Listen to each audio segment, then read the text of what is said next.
कौन सा नया एटम बम निकाल कर ले आए? ईवीएम के दिन गए क्या? अब बैलेट पेपर से होगा चुनाव। कांग्रेस ने कहां बड़ा उलटफेर कर दिया। अब देश की राजनीति के बारे में आपको बताता हूं। एक तरफ प्रधानमंत्री मोदी देश को बदल डालने वाले धमाके कर रहे हैं, बड़े बड़े रिफॉर्म आगे बढ़ रहे हैं। जीएसटी में जबरदस्त रिफॉर्म हुआ, इकोनॉमी को डबल डोज की पावर दी।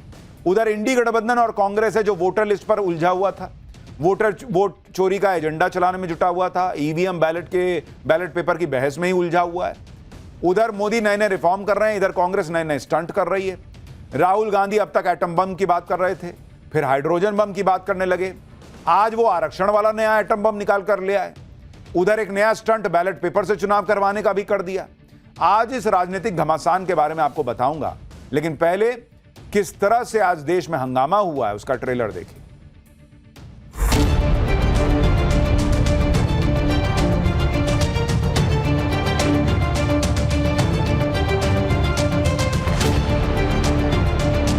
अब इस सरकार पे दिन नहीं बचे, दिन गिने जा रहे हैं, उल्टी गिनती शुरू हो चुकी है सरकार की।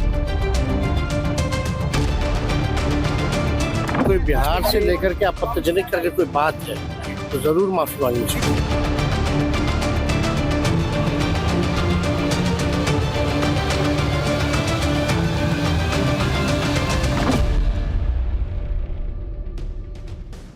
पिछले कुछ सालों से कांग्रेस ने अपनी रणनीति बदली है।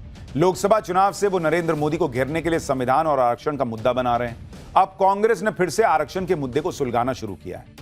कांग्रेस ने निजी शिक्षण संस्थाओं में आरक्षण के लिए कानून बनाने की मांग की। कांग्रेस कह रही है कि निजी शिक्षण संस्थानों में एससी, एसटी, ओबीसी को आरक्षण देने के लिए सरकार अगले संसद सत्र में बाकायदा कानून लेकर आए। निजी उच्च शिक्षण संस्थानों में एससी को 15%, शेड्यूल्ड ट्राइब को 7.5%, ओबीसी वर्ग को 27% का प्रतिनिधित्व मिलना चाहिए। सरकार को आरक्षण से संबंधित आर्टिकल 15 सबसेक्शन 5 को लागू करने के लिए संसद सत्र में कानून लाना चाहिए। कांग्रेस का कहना है कि संविधान के आर्टिकल 15 सबसेक्शन 5 में संशोधन यूपीए सरकार ने किया, लेकिन मोदी सरकार इसे लागू करने के लिए कानून नहीं ला रही।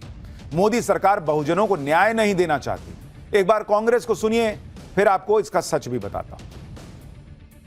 संविधान में संशोधन हुआ था, 15(5) का संशोधन, यह सबसे क्रांतिकारी संशोधन हुआ था। किसने करा था? कांग्रेस की यूपीए सरकार ने करा था, मनमोहन सिंह जी की सरकार ने करा था। पर क्या कारण है कि 11 साल हो गए, क्या मोदी जी ने आज तक इसके लागू करने के लिए संसद में कोई नियम पारित करा, कोई लॉ लेकर आए? नहीं लेकर आए, क्योंकि उनकी मंशा बहुजनों को साधने की नहीं है। निजी शिक्षण संस्थानों में आरक्षण देने के लिए कांग्रेस मोदी सरकार पर सवाल उठा रही है। कांग्रेस आरोप लगा रही है कि मोदी सरकार ने पिछले 11 साल में इसके लिए कुछ किया ही नहीं और अगले संसद सत्र में सरकार से कानून लाने की मांग हो रही है। लेकिन इस मुद्दे पर कांग्रेस के नेताओं का रवैया क्या रहा है वो भी आपको याद दिलाता हूं। साल 2005 में यूपीए सरकार ने नेशनल नॉलेज कमीशन बनाया था। इसके चेयरमैन सैम पित्रोदा थे। साल 2006 में मानव संसाधन मंत्री अर्जुन सिंह थे।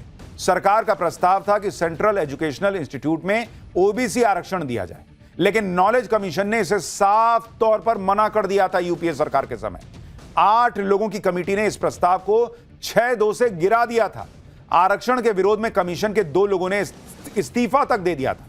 एक इंटरव्यू के दौरान सैम पित्रोदा से जब आरक्षण पर पूछा गया तो उन्होंने कहा कि मेरा काम देश हित के बारे में सोचना है, जाति और वोट के लिए सोचना नहीं है।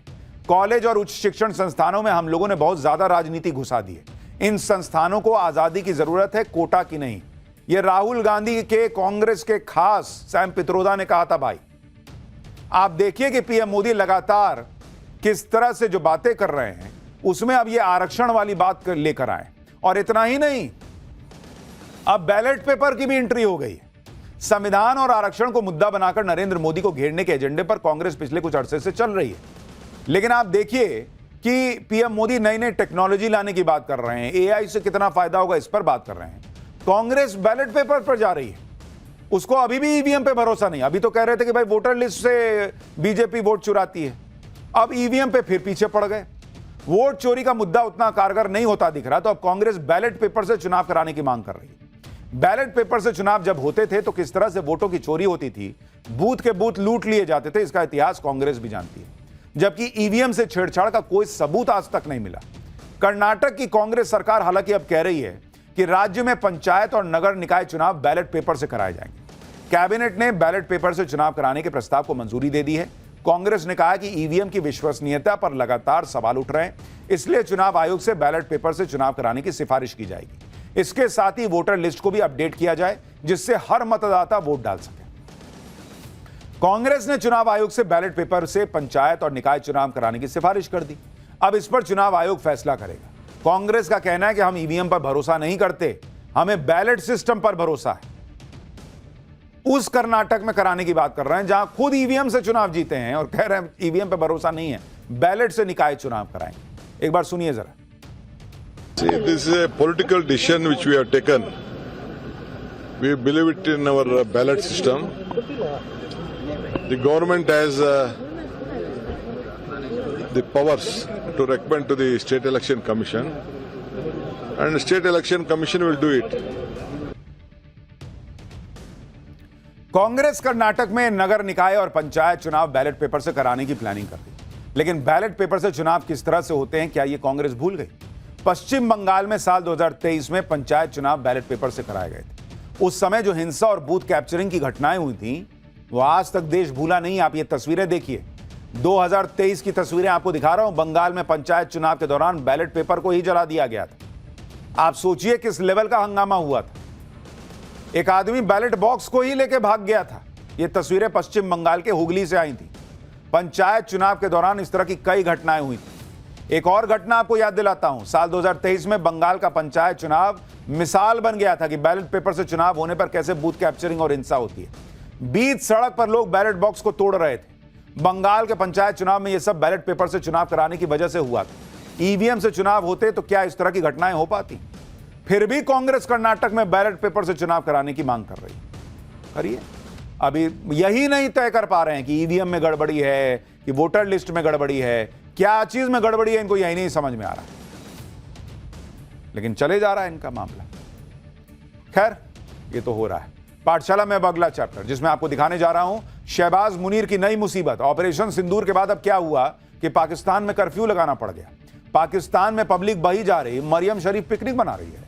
मुनीर को जिनपिंग का तमाचा, भिखारी पाकिस्तान के कटोरे से चीन ने कितना पैसा निकाल लिया, अब उसके बारे में आपको बताता हूं।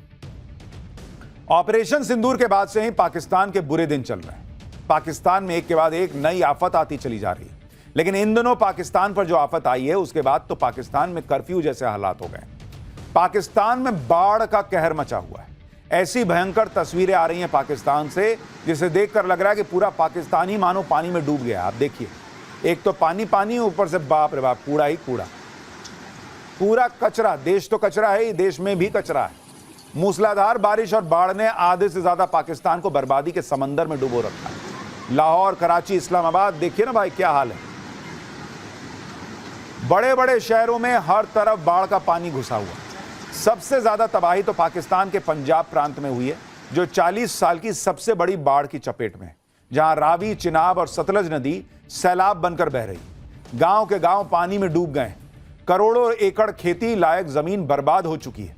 पाकिस्तान में इतनी जबरदस्त बाढ़ आई हुई है, लेकिन पाकिस्तान के हुक्मरानों को मस्ती सूझ रही। बाढ़ के पानी में बोटिंग का मजा लिया जा रहा है भाई।